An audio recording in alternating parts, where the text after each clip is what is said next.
We've got some breaking news to start this one. Yes, we've got morning hockey today. And for Carolina, the bunch of jerks, Justin Williams, Sammy Vatanen, they are unfit to play long. Hey, this also just 10 minutes ago, the Penguins not going to renew the contracts of assistant coaches Sergei Gonchar, Jacques Martin, and Mark Recchi. What is up, World? Cody Jansen with you. Follow me on Twitter at Janner31. This is World Hockey Report coming to you live on 12-ounce Sports Zingo TV channel 761. Brought to you by MyBookie.ag. Use promo code 12OZ Sports. When signing up, they're going to match your first deposit up to $1,000. MyBookie.ag. Oh my goodness, what a game last night. Can we talk about that? We got a ton to get to on the show. First off, Mike Convery, Coco Vodka. Yes, we are going to be talking with him. Andy Sutton coming up after that around 9:20. Then David Staples coming up at 9:40 today. We're going to dive into the Oilers because, hey, not exactly what they were hoping for. Plans didn't go, I guess it didn't go according to plan. Whatever. Hey, move on. Live and learn, right? The Leafs are doing that right now. They're holding their end of season pressers. Maybe we'll get some stuff from that if we got time later on. Alrighty. That 5 overtime game, though. Tampa controlled it. No question about it. Unbelievable. I mean, if you're crying about the Bruins-Canes getting pushed back, I don't know. Don't even give me that. But also, I gotta say, it hurts me a little bit because that should have been a penalty shot for the Blue Jackets. Gets called on Seth Jones earlier. It's got to be Tampa controlled. Tampa deserved to win that game. You got to tip your hat. Jonas Korpisalo, unbelievable. Setting records. How are you? Let's not forget, though, Janner, 92 saves. Back in the prestigious America West Hockey League days. Yeah, that'll work. USA Hockey remembers me right there. It'll be good. We got a bunch of games coming up today. Let's quickly take a look at last night's scores. Tampa beats Columbus 3-2-5. Overtimes, Flames beat Dallas 3-2 as well. And then the late one, Chicago and Vegas. Well, it's a thriller until, I don't know, Vegas just kind of pulled away at the end. It's a good battle. I mean, Chicago's got some offense. Vegas is just deep. 4-1 final there. Alrighty, let's quickly. We got this one. Produce. Taking a look back. The qualifiers was awesome. Have a listen. Left circle to Keith. Deep slot. He shoots and scores! Duncan Keith! Feeds it in front. Kachuk scores! The top of the circle. And the puck deflected in the net. Richardson was there for the game winner. They can't pull the trigger the first time. They do now, and they've scored on the play as Petrie gets the game winner. And it's gone! Off the end! It's in! It's in! They score! Right in the horn! I think it's Nazem Kadri! Smith, they fire! Reimer with another unbelievable save on Hedel! How did Reimer get to that one? To Beauvillier, right at the goal, shoots and scores! Anthony Beauvillier has done it again! Into the right wing corner, Kevin Hayes. Throw it in front, deflected, they score! And Scott Lawton's got another one! Chris Tanev shoots and scores! Shot from the line just 11 seconds into overtime, and the Canucks are going to the first round of the Stanley Cup playoffs! What a qualifier. We had some incredible games, to say the least.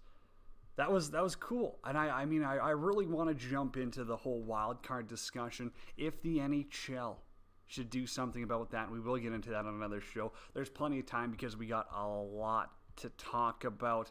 And folks have been talking about it for a while now. A couple of weeks already. We found the drink of summer. It's been beautiful out here, golfing weather. Yes, I shot a 79 last week. Thanks for asking. Refreshingly different. Cocoa vodka and cocoa rum, the original refreshing mixed drink in a can that combines real natural coconut water from the Philippines, triple distilled vodka or smooth Puerto Rican white rum, and a splash of sparkling water. perfect mix right there. Coco Vodka and Rum, started by two Canadians with a plan. Come up with a healthier summer drink that's made with quality ingredients. Ditch those boring seltzer waters. They're full of fake flavors and sugar anyways. Up your drink game. Talk about a vacation in a can. Coco Vodka and Rum, available at BSW Liquor in Alberta, and they recently launched in a ton of states like Michigan, Connecticut, Maryland, Delaware, Massachusetts, Maine. That's just to name a few right there. Don't forget, also, you can order online, enjoycoco.com. Enjoy Coco Life with World Hockey Report. Go pick yourself up a case today. Escape with Coco Vodka and Coco Rum, the original refreshing vacation in a can. Check them out today, enjoycoco.com. Pleased to be joined now, CEO, co-founder, hockey guy as well. Marc Convery joins the show. What is up? Hey, Cody, how you doing? Doing great. I mean, we're one day into playoffs, and I'm buzzing early. We got a morning game. We got the Bruins and Canes facing off right now. Like this is next level. Like, who doesn't want this in August every year now? I'm telling you, this I think will be a new trend. I think we got to figure out a way to get hockey all summer long. Oh, I know. Marc, who's your team? Who are you rooting for throughout the year? You know what? I grew up in Vancouver. I'm originally from Toronto, and then moved to Vancouver when I was younger. So I fell in love with Vancouver. I followed them ever since. Back in the day with Pavel Bure and Kirk McLean and Trevor Linden. So I'm excited to see that they made it into the first round as well. But hockey's hockey. I can watch any game and enjoy it. They got the Blues too, so that's pretty crazy. Do you think they got a chance? I think they do. Yeah, like every team right now, they're all looking really good, and there's been a few upsets, and that's the game of hockey, right? And I think they do have a shot. So I'll be rooting for the Canucks. But congrats to Calgary on the big win last night too. That was quite the game. Another exciting one. It's been crazy. Like there's been so many games, and like we got 3 Canadian teams still in. Like Toronto sucked, Edmonton was terrible, and so like we realistically could have had even more if they would have just shown up for playoffs. But hey, that's not for me to coach. Okay, now you're obviously a hockey guy as well. What's your favorite part of hockey or playoffs? Because like for me, I just find like this intensity is like next level right now with what we're getting to watch. I think you nailed it. Yeah, one of my favorite parts playing the game most of my life, and it's just the speed and the intensity of the sport. There's really nothing like it out there, right? Everything from, even when you're on the bench, you're not taking a break. You're having a quick sip of something, probably not Coca vodka, and then you get right back on the ice, right? And then obviously the contact. I'm a big fan of the speed, the hits, the back and forth, and just go, right? So, yeah. And then like every Canadian, it's in your blood. And anyone even in the U.S. as well, just follow hockey, you fall in love with it. Marc Convery, CEO, co-founder, Coco Vodka, Coco Rum, my guest here. As you kind of funny that you brought up, they're probably not sipping on, Coco Vodka rum during the games. But here's my thoughts on it. And obviously, I think the product's amazing. I wouldn't back anything else. But like, if I'm playing in like a beer league tournament or a 3-on-3 tournament this upcoming winter, like I know what I'm drinking. Like if you're sitting on the bench, like sure you might be able to sip on a beer or something, but it's really not going to sit that well. These things are just unbelievably, like when you say light and refreshing, it's a joke how good they are. And I want you to walk me through the story because it's unreal. Like, how did you come up with this? Like, what was the thought process for you and Av? You got it. Yeah, well, like many great ideas, it started after a few drinks, and we were basically asking the question of how could we put a vacation in a can. I think most people, when they think of an escape or a vacation or a break from the norm, you think of a beach or getting away to somewhere it's hot and sunny. So we instantly thought of coconuts. And seeing as there was really nothing on the market that was made with real coconut water, we decided, have a few drinks, play around with coconut water, mix in some vodka, mix in some sparkling water, and then bam, Coco Vodka was created and Coco Rum was created. And that's why Coco's often referred to as an escape or a vacation in a can, beach party in a can. So, we're really proud of the drink. And like you said, it's light. So it's perfect if you are an athlete or you're at a weight tournament. You want to be able to play a few games in one day. It's like you still want to have a drink in between games or on the bench. It's something that's not going to dehydrate you while you're enjoying hockey as well.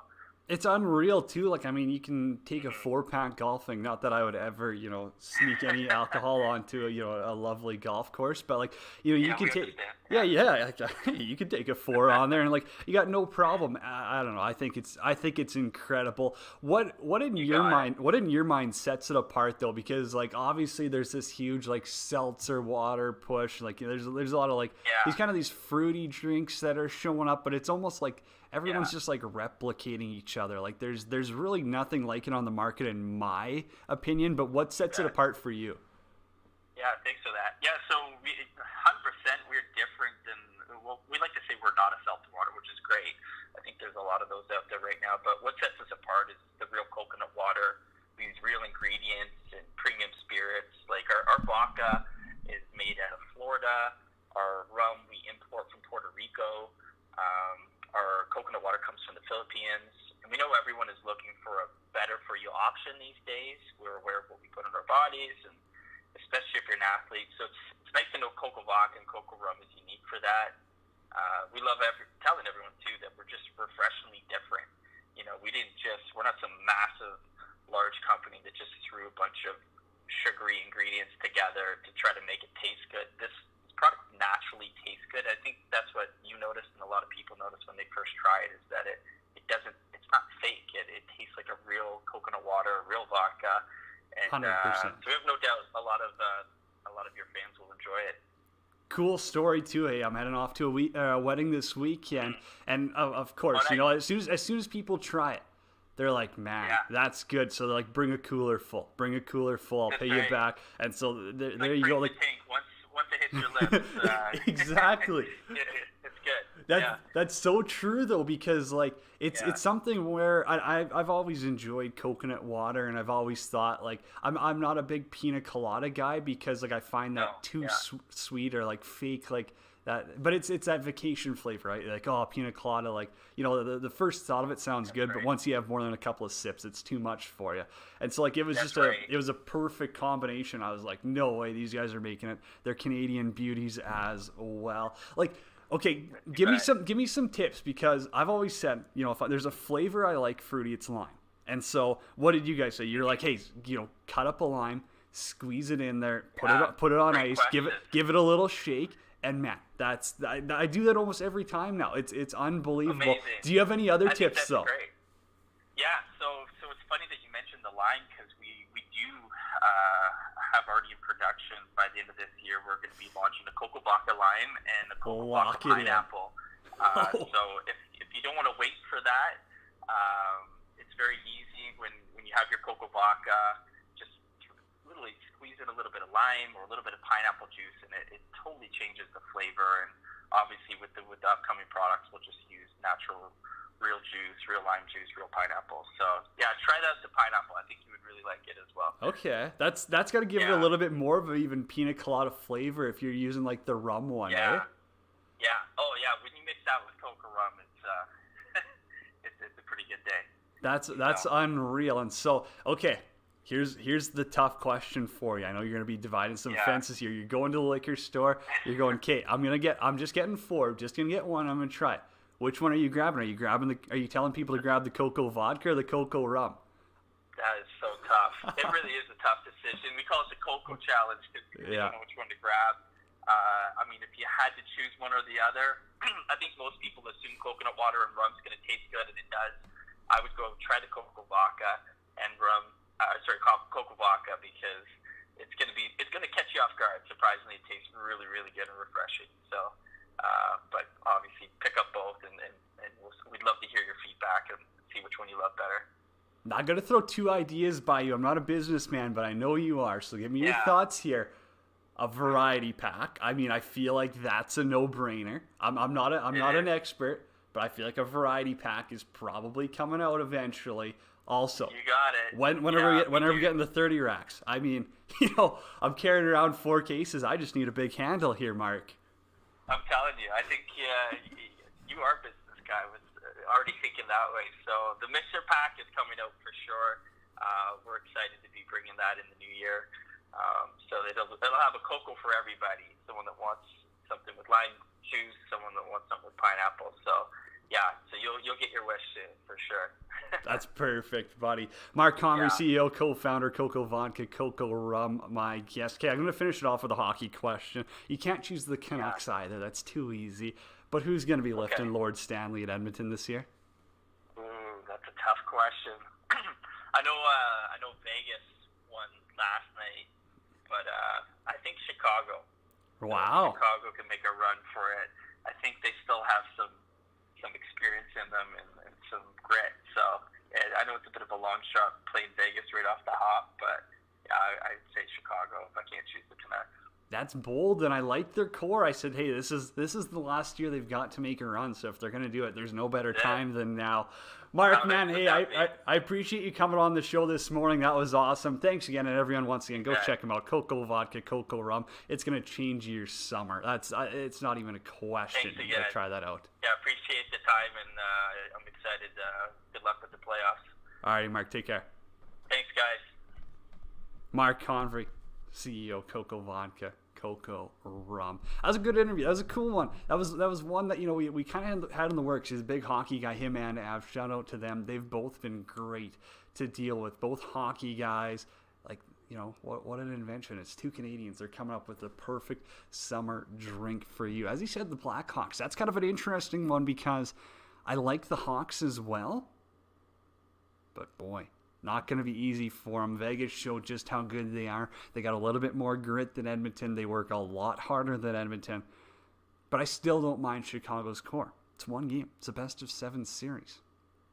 I don't know how many times a team's lost game number 1 and gone on to win the best-of-7. But, I'd say, 40%, 45%?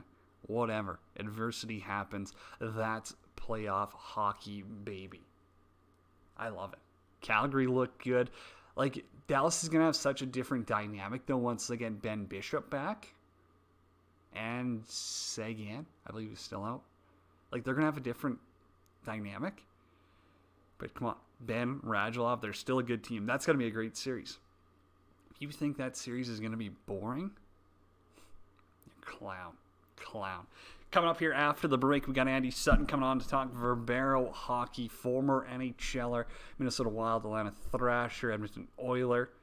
Yeah, we're going to dig into some stuff there. That's going to be a good one. As well, we're going to talk Verbero hockey with him because, hey, he's taken over there and they're changing the hockey game, as you already know. That is coming up after the break. This is World Hockey Report coming to you live. Cody Jansen with you, 12 Ounce Sports, Zingo TV, channel 761.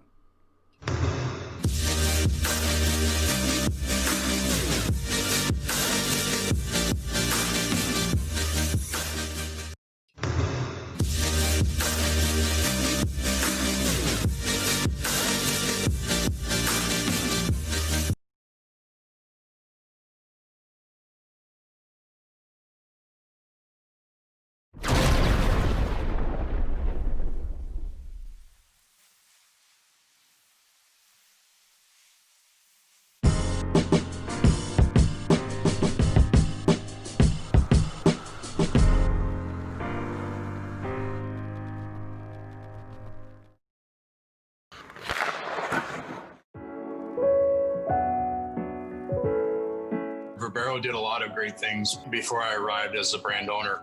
And one of the things they did incredibly well was create this carbon fiber skate. There were some perceived deficiencies from my end, aesthetically and maybe even functionally. The comfort roll edge up on top, softening that material, changing the interior liner to make it a better performing and faster drying liner. We worked to make the skate function better as well by changing the carbon fiber to a Japanese grade carbon fiber that actually relieved about 30% of the carbon fiber weight of the skate. So we added an increase in not only the performance of the skate because of making it lighter, but we are actually getting more flex in the skate because of the quality of the carbon fiber that we altered out. Try on a pair of skates. The proof is in the pudding. I mean, you pick this product up, it's as good, if not better, than any of the top-end product that's out there in the marketplace. The Mercury skate became incredibly comfortable, and it became more durable, and it also performed better by being able to interact with the foot a lot better through the skating stride. Verbero is living proof of what a skate should cost, a high-end skate with the most advanced materials and construction, right? So if people understand that this is what a skate should cost, eventually they should understand that they shouldn't buy the competitor's skate.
So we'll talk Report live coming to you on 12 Ounce Sports. Cody Jansen. Sorry about that. With you here, Zingo TV channel 761. Yes, we got more playoff hockey going on right now. We got the Bruins taking on Carolina this morning. I mean, who's really going to complain? More hockey? Yes, we love that. We'll take it any chance we can get. Join now.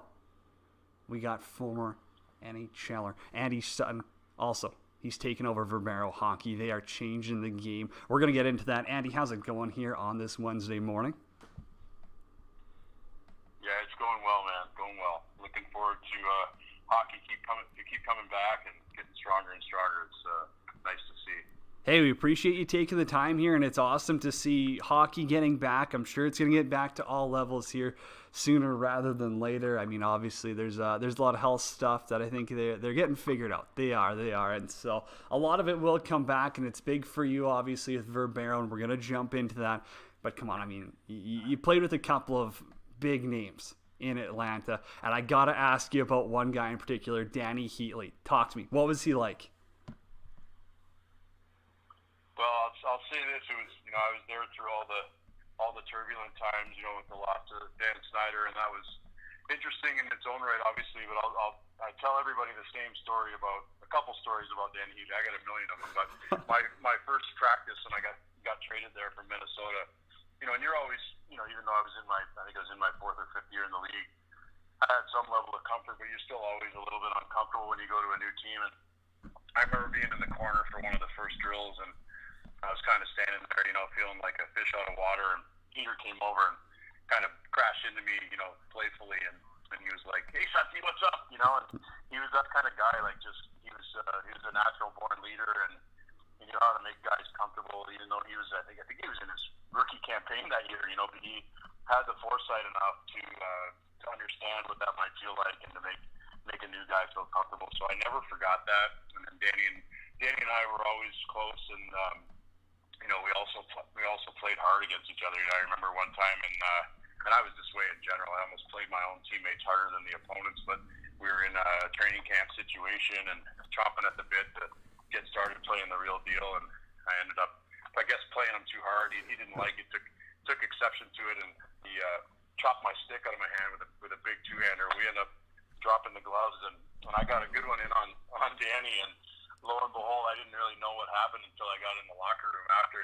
He had a full set of knuckle prints on his forehead, and the funniest part about that was that he had an EA Sports cover shoot that day. He was flying out to New York for the cover shoot, so I never got a chance to ask him what they did to make him look beautiful, but it was a pretty funny story anyways. That hurts. That's hilarious though. What, like, I mean, you say obviously he's a great guy and all, but like he gets this reputation, he was unreal. Like anytime he scored back-to-back 50-goal seasons, you're unreal. But like, did you know how good he was going to be? Like, did he know how good he was going to be? Because like I think it was when he was in Ottawa that he really popped off. But like, was he just like nasty in Atlanta too? Well, I'll say this: there was only a couple players that I played against that, their jersey looked like it had a fan in it when players skated. The Mike Modano. I mean, I think everybody knows about that. Yeah, and the other one was Danny Heatley, and I'll say this: there was Danny before the accident, and then there was Danny after the accident. Yeah. And when he after the accident, I saw him be more of like a guy that distributed the puck through neutral zone. He didn't really lug the puck like he did before the accident. And man, he could skate through neutral zone like nobody's business. And obviously knew how to score, which is probably the thing he's known most for, and was able to play with some amazing players that were able to get him the puck. And he only needed a fraction of an inch to put it in. So he definitely made the most of his career. There's no doubt about it. 100%. Oh man, he was so skilled, and yeah, his shot, like, I mean, when it comes to precision, that's what really stood out to me watching him. You also played in Edmonton, though. Hey, I mean, up here, it's a funny town. I love it. There's a lot of passion in the fans and the media and everything, but there's also some extreme craziness that goes on. You gotta have a funny story, one that sticks out from playing in Edmonton.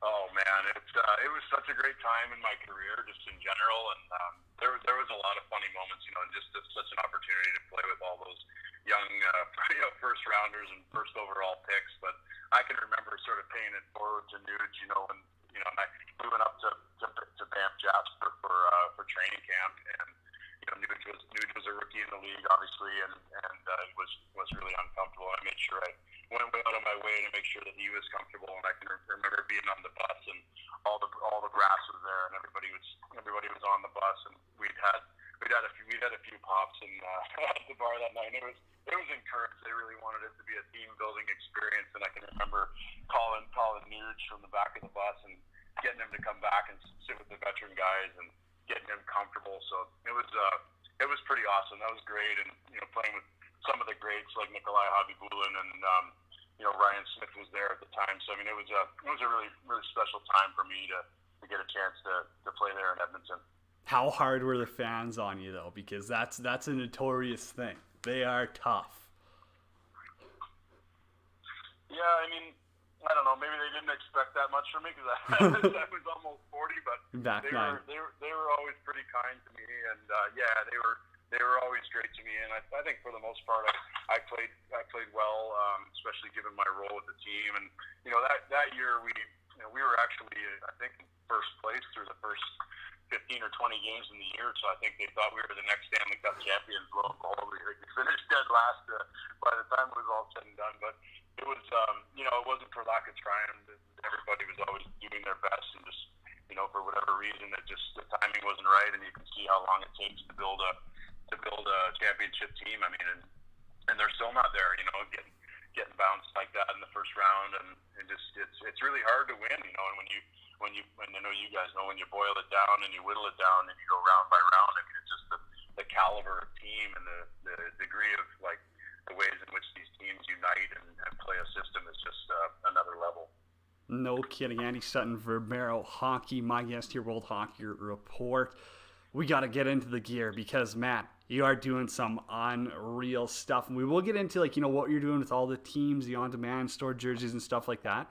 But I just seen a video for those skates. Man, they are sharp. Walk me through, like, you know, obviously you've gone through tons of gear. You played in the NHL for countless years. Now, man, like, what made you get into gear? What made you think, like, that's the route I want? Like, obviously you're a smart guy. You go through tech. You got to be pretty smart playing college down there. But, like, when did you decide, like, I want to get into the gear world? And what really kind of led to these skates? Because they look sharp. Yeah, that's a great question. I appreciate that too, Cody. You know, we take a lot of pride in that product. But while I was playing, and I studied engineering at school, so I think I always had a pretty inquisitive mind for things. And playing the style of play that I played, you know, I was always injured. I had 14 surgeries over a 16-year period. You know, countless lacerations, tears, everything under the sun. And so I was always looking for a way to improve my stuff. You know, I was one of the first guys to wear skate guards. I remember the equipment manager in Atlanta, Joe Gilmay, made me a pair out of carbon fiber. He even drilled holes in them and put skate laces in the tops of them. So I was always looking for a way, you know, to stay in the game, definitely get back in the game, and definitely, you know, improve my performance. So, you know, I started developing some intellectual property while I was still playing in the protective space. I had some patents issued and started to work on licensing those patents, and worked a lot with Easton back in the day before they got consumed by Bauer, and was working on some product development with Easton, and ended up working for a company called Wholesale Sports Inc. So Wholesale Sports Inc. I worked there for 4 years. It's the owner is Chris Malky, and Chris founded both Hockey Giant and Hockey Monkey down here, and he's on his third go around, which is, you know, own brand. So we partnered up in there on the First Star brand, which is formerly a Canadian apparel brand. I was a partner in that with WSI, and sold my interests back to WSI in exchange for the rights to Verbero. So Verbero was another brand that we acquired during my time there. I was able to spend time getting to know the brand, getting to know the products, looking at you know, the history of the brand, what could be improved, what could be added to make this an even better brand. And really that's what I did for the first year before acquiring it. And then once I acquired it, I kind of put it on fast forward and really fast tracked a lot of the items that you see today, including the skate. So, you know, Verbero previous did a lot of great things. Honestly, they did a lot of wonderful things during their time with the brand. That skate probably at the top of the list. So, you know, I added some features with regards to performance. We changed it out to a Japanese grade carbon fiber. We relieved about 30% of the carbon fiber weight. We added a new comfort edge, new tongue. Because I've always had problems with lace pipe, but I didn't like certain types of lace pipe tongues. So we added a really amazing and really comfortable tongue. A whole new liner to improve the dryability of the skate. And then we partnered up with QuickBlade to make sure that we had an option to give players for interchangeable blade systems. So every skate at $295 is going to come with a second set of blades. So Verbero is all about performance. It's all about innovation and technology, and then it's all about, you know, being able to offer that at great pricing. You know, we added a 350-gram stick, lightest stick ever brought to market. Where tested it myself over like a 6-month period. Took like 350 one-timers with an 85 flex with the, you know, and still that stick is in my garage today and not broken. So that's crazy. We added that into the mix. Started to create incredible apparel programs. So both gameware, all the on-ice stuff like NHL quality gameware, and then we added in we have a private label apparel partner, and then we were able to acquire an apparel factory in Pakistan. That's an incredible factory. Make all Lululemon quality stuff. I worked with them for over a year, sending them all my favorite Lululemon shorts and jackets and Travis Matthew quarter zips and G4 polos and everything, and worked with them to perfect those. And those are now the Verbero apparel items. I mean, they're all patterned off the best stuff in the world. And then our private label apparel partner has everything basically on demand in-house. We do full customization, everything anybody wants. And then the next extension to that is we create custom team stores so that teams, leagues, or associations can have access to all of these custom goods on their dedicated team store 24/7, 365. So we're really giving really taking this full circle and making all these things not only accessible and cost effective, but also truly custom. 100%. I mean, I've seen the catalog; it's incredible. You guys got so many things going on, and obviously, you know, you're a guy who likes to keep busy. That's pretty obvious there. But when it comes to Verbero hockey as a whole, you know, aside from the price point, you know, what sets it apart? Is it, you know, kind of the quality and the pride that goes into it? Like, you're really not getting that experience with some of the bigger guys unless you're, you know, say Sidney Crosby or something. Or, you know, what do you take the most pride in Verbero? Well, I'll say the thing I take the most pride in is the product and the program we put together, and then the pricing that we're putting forward for the customer. Right? We're not trying to sell through retail. We're trying to sell customer direct and team direct. So we can cut out a lot of those layers. We also don't have the massive infrastructure, all the mouths to feed like the bigger brands. I mean, you pay for all of their employees when you buy one of the other branded products. I mean, I don't know why the customer would want to pay for that. I've been in the business long enough now to know that basically the difference between a $1,200 skate and a $200 skate in manufacturing might be $20. So why should you pay $1,000 more for something? Well, it's just the way it's been. It's an antiquated system. It doesn't work. So we're changing the face of the way that consumers can access product. It's just at a certain point it's unfair. And then on top of that, you know, we're going to add these incredible innovative products. You know, our stick at under $200, our skate at under $300.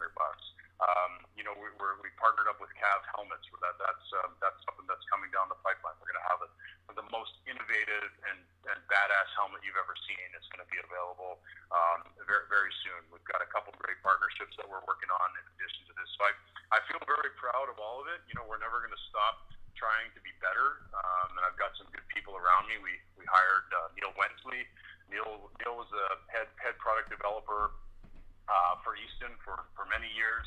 He was the second guy in at Warrior and took that company to the level that it's at today in the first 5 years. And Neil was highly responsible for a lot of what Warrior did previously. And Neil's our head of R&D and also our COO. And you know, my best friend builds out the software. He's a elite level software programmer, government level programmer. He's doing all of our team store integrations and custom software. So our tagline at Verbero is be different, and that's exactly what we're going to be. We're going to be different.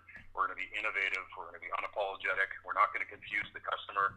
We're going to have one great stick until I can find a better stick. We're going to have one great skate until I can improve upon or find a better skate.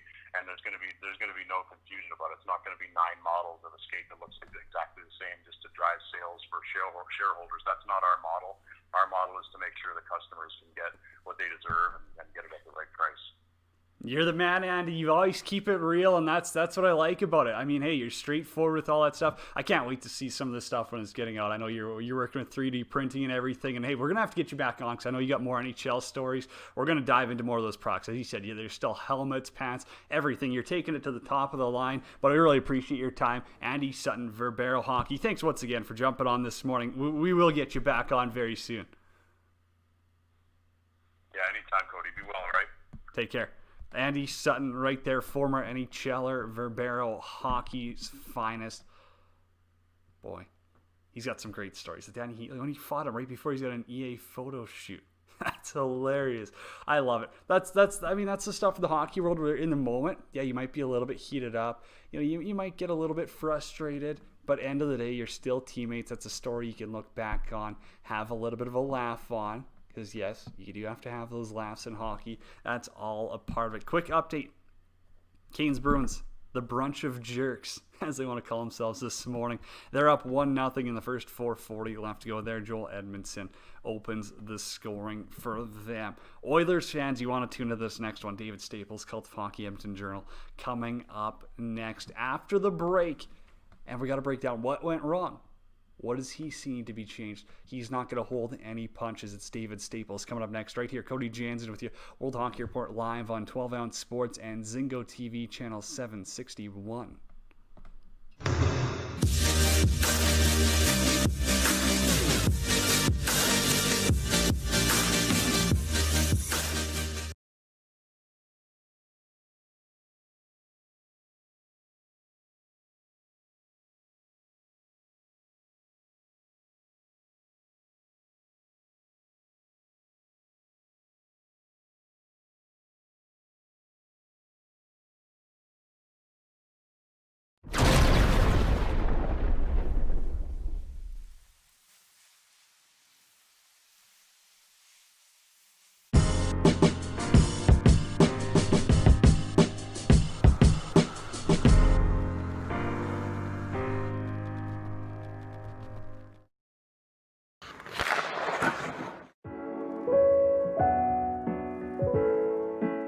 Verbero did a lot of great things before I arrived as the brand owner.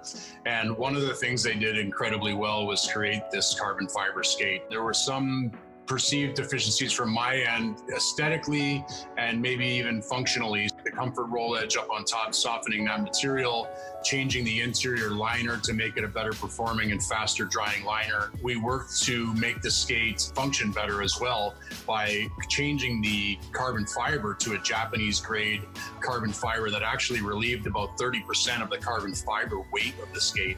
So we added an increase in not only the performance of the skate because of making it lighter, but we are actually getting more flex in the skate because of the quality of the carbon fiber that we altered out. Try on a pair of skates. The proof is in the pudding.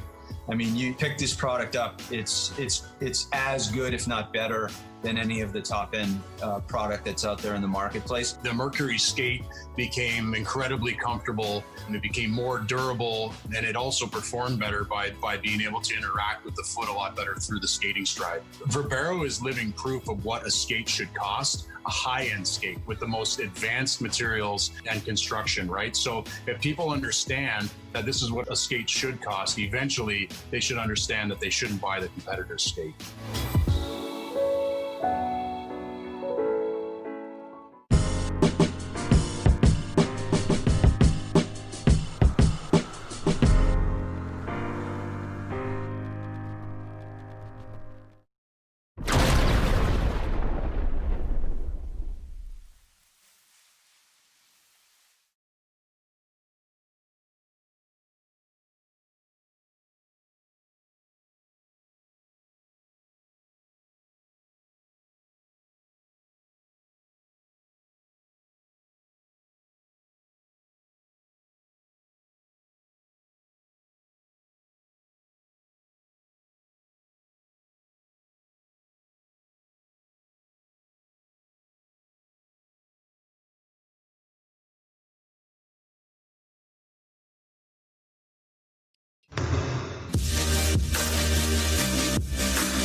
Hockey Report Live. Cody Jansen with you on 12 Ounce Sports, brought to you by mybookie.ag. Use promo code 12OZ Sports when signing up. They're going to match your first deposit up to $1,000. Along brought to you by Wits Nutrition and Performance. You need a workout plan, you need a meal plan, maybe some new apparel.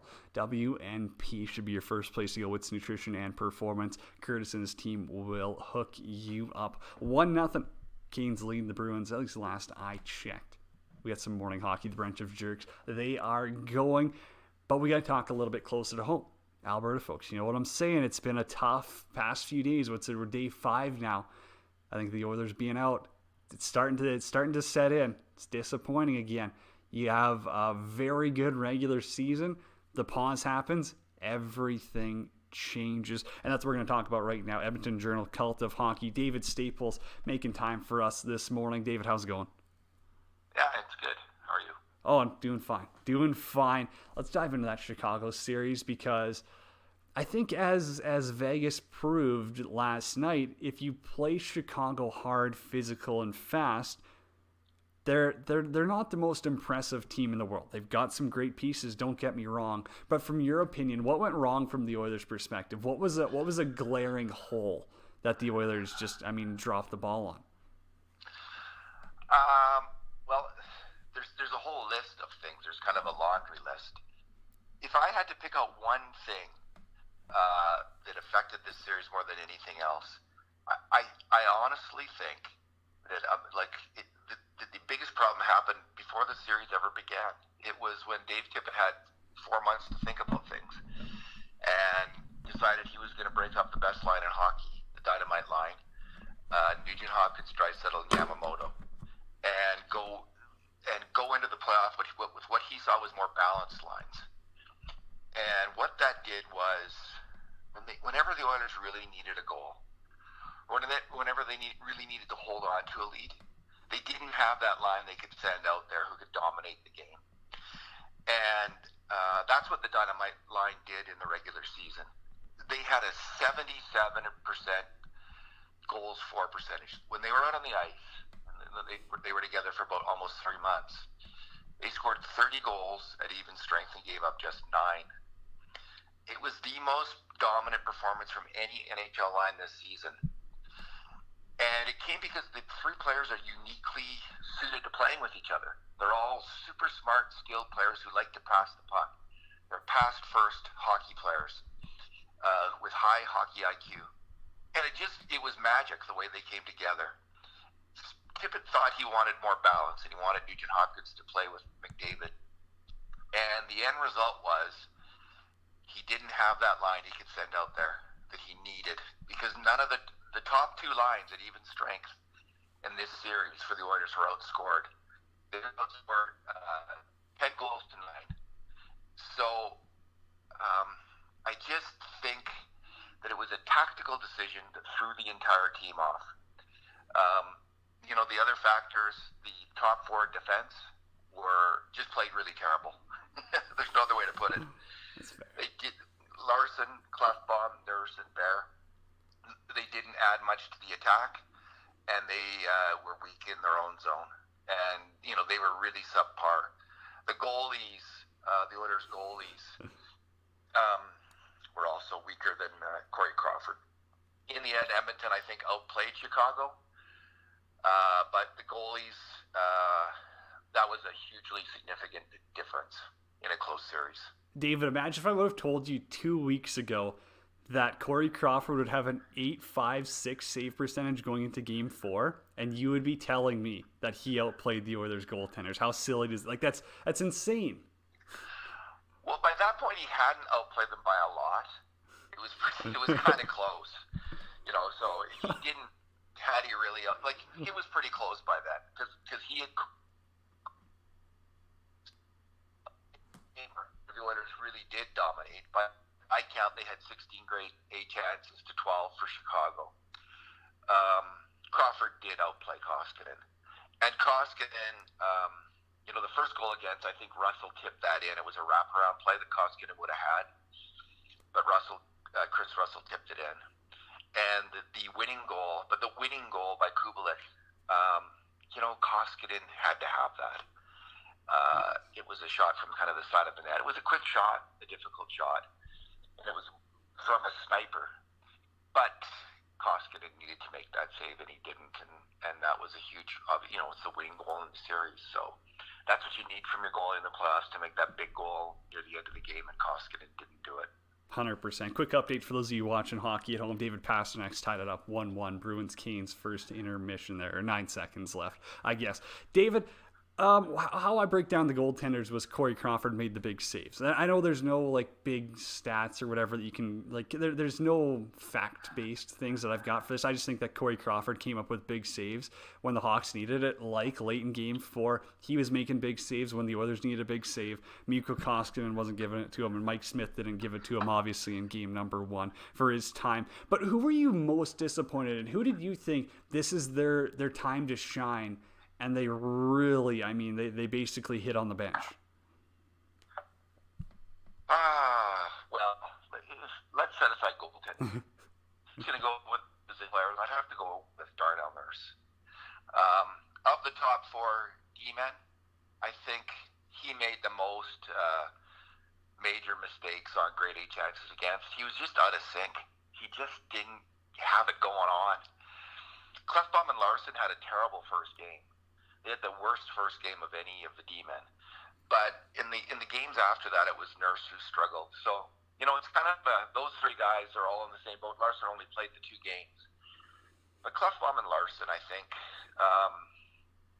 really just didn't get it done.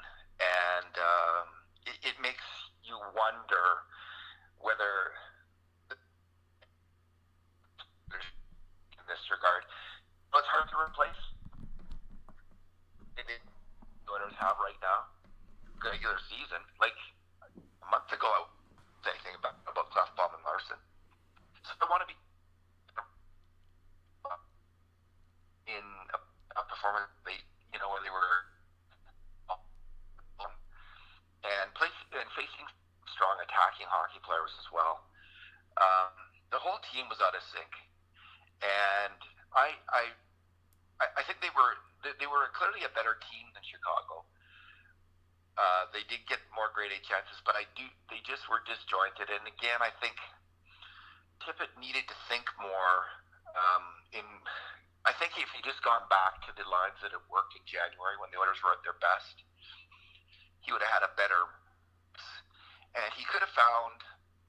I mean, again, with Nugent Hopkins, McDavid 5 goals for and 5 goals.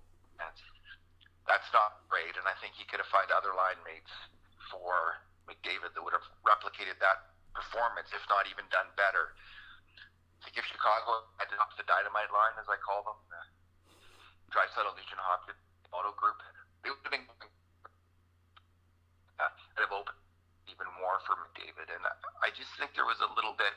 They needed to do the old keep, but that's it. And yeah, complexity to it, which a team. Oh, you're cutting out in and out a little bit there. But, David, so, I mean, at the end of the year, you got Hall and Tippett kind of talking about how they were a one-line team.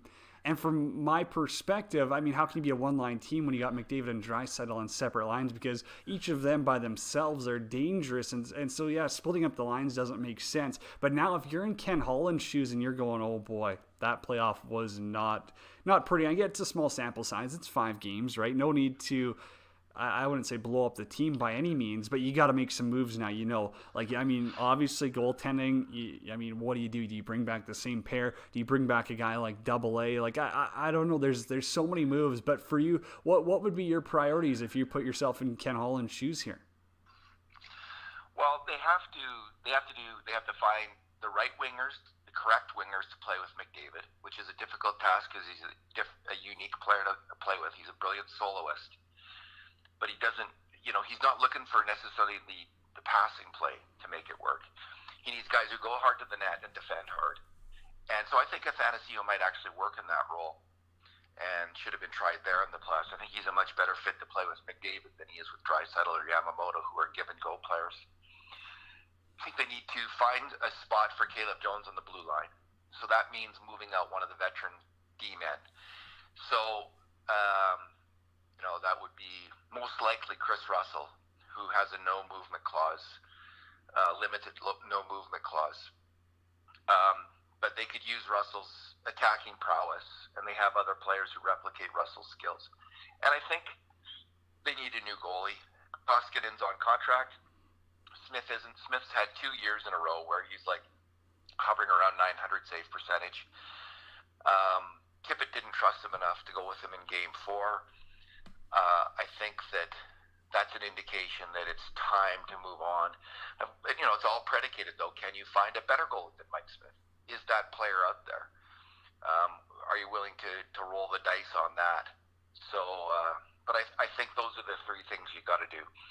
Find a place for Jones, which means moving out a veteran, probably Russell, maybe Benning or Larson. Get that lineman for McDavid and one new goalie. I'm going to throw a couple of names at you here in the goaltending position. I want to pick your brain. I mean, so if they're to get rid of a guy like Mike Smith, would you be fine if they replace him with a guy like Georgiev or Georgiev from New York?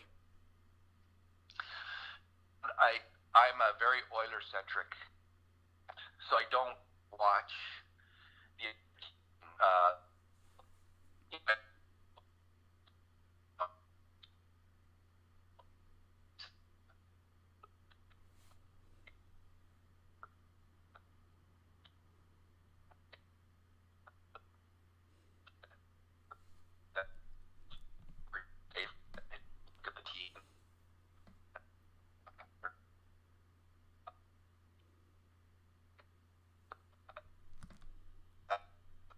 I think we lost you, David. We'll take that one as a no. I don't know, like for the Oilers goaltending situation, do you go with a guy like Georgiev, Matt Murray?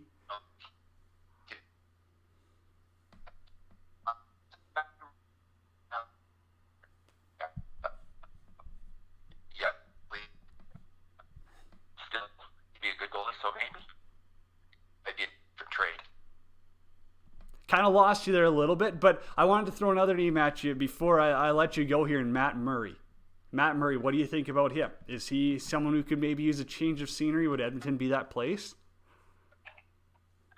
Yeah, Matt Murray won some stands. And,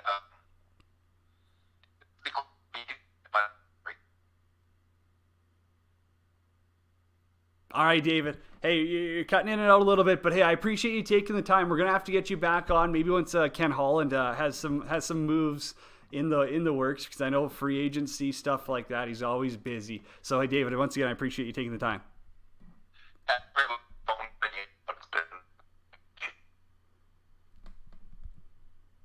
David Staples, Edmonton Journal, Cult of Hockey. Go check him out. D Staples on Twitter. There's so many moves. Oilers fans, let me know. Hit me up on Twitter.